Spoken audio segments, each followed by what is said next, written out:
The trap that a lot of entrepreneurs fall into is that the work aspect never stops. And it's not until you take your foot off the gas that you get to realize those gains.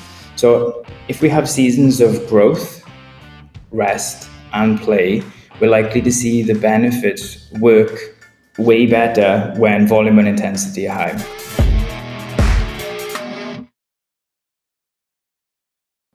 Many of you might not know this, but before starting out my first company back in 2017, I actually worked as a strength and conditioning coach and also studied sports and exercise science while also spending just over 3 years in a pro sports setup. From around 2009, I think I began taking my own training more seriously. That's kind of like when it started to make a big difference for me, and stopped just treating training like training. I actually took it way more seriously.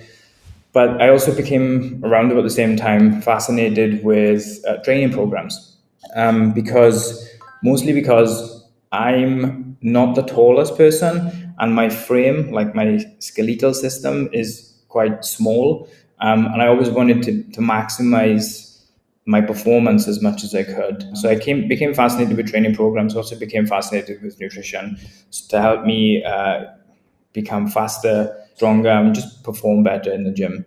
Yeah, so all of the great strength coaches that I was able to spend time around or learn from pretty much 2009, 2010, all the way through to 2017, they, of all the great coaches, they had great people skills, great technical knowledge, and a super deep understanding of how to get the best out of people, both from a physical perspective and also mentally.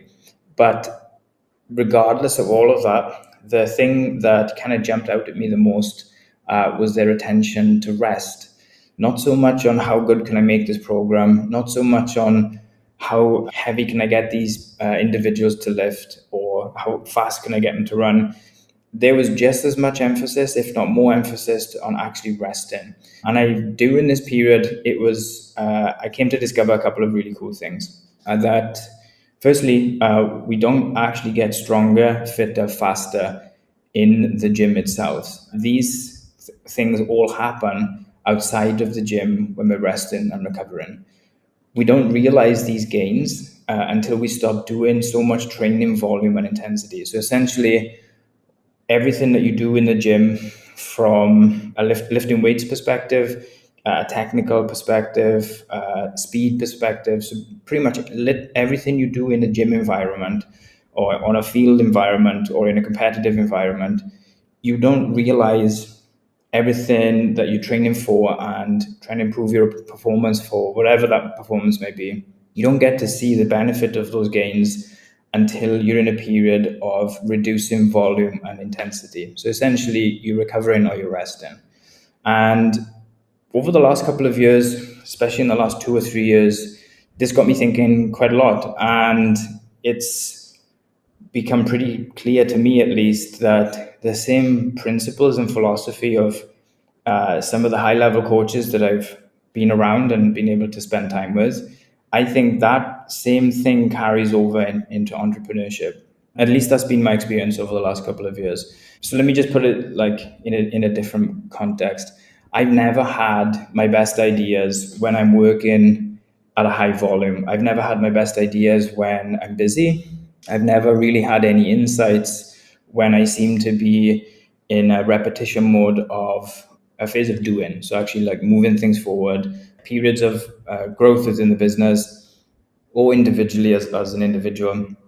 Very, very rarely, if at all, I have good ideas, insights, and I see things from a different perspective when I'm busy or when volume and intensity of work is higher than normal. And that also goes for people I've met. I've never met anyone who's had their best ideas when they're busy. All of the new ideas, insights, and growth that have occurred, at least for me personally, have been when I've rested after implementing a new idea.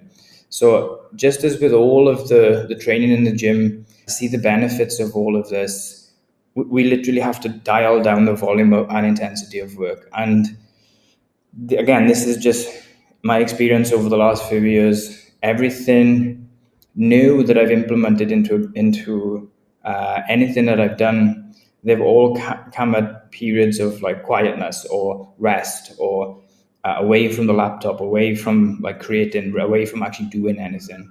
And it's more from being in a place of resting and recovery from everything that I've already implemented. So if we have seasons of growth, rest, and play, we're likely to see the benefits work way better when volume and intensity are high. So, just to summarize what that means, if we have seasons of growth, rest, and play, we're likely to be well balanced. We're likely to have new ideas and creativity, but we're also able to put in the work and go through stages of having to increase the volume and intensity to move things forward in a more meaningful way. The trap that a lot of entrepreneurs fall into, myself included, for the first part of setting out and creating companies, is that the work aspect never stops. It's a constant cycle of work and work and work and work and work.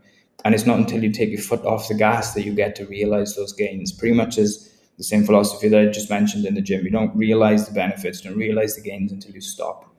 If you found yourself in a constant cycle of work, which is what I've just mentioned previously, without much to show for it, whether that's moving the company forward in a meaningful way, or whether you're feeling like fatigued or burnt out, tired, even coming to like not enjoy the thing that you're doing, then it's probably a sign for a period of rest and to allow the realization of the efforts that you've been putting in to actually come into reality and come into like physical form. So allow the things that you've been working on to come and materialize, and also just reducing the work level and the volume and the intensity.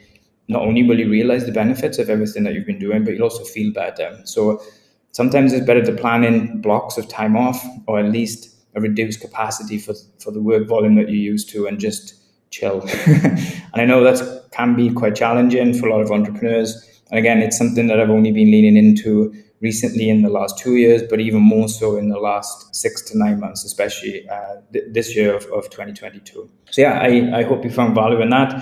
And I hope my analogy of realized gains in a work setting and an entrepreneurship context tie over to the experiences that I had while working in as a strength coach and being in and around a professional sports setting. So yeah, thanks guys, and see you on the next episode.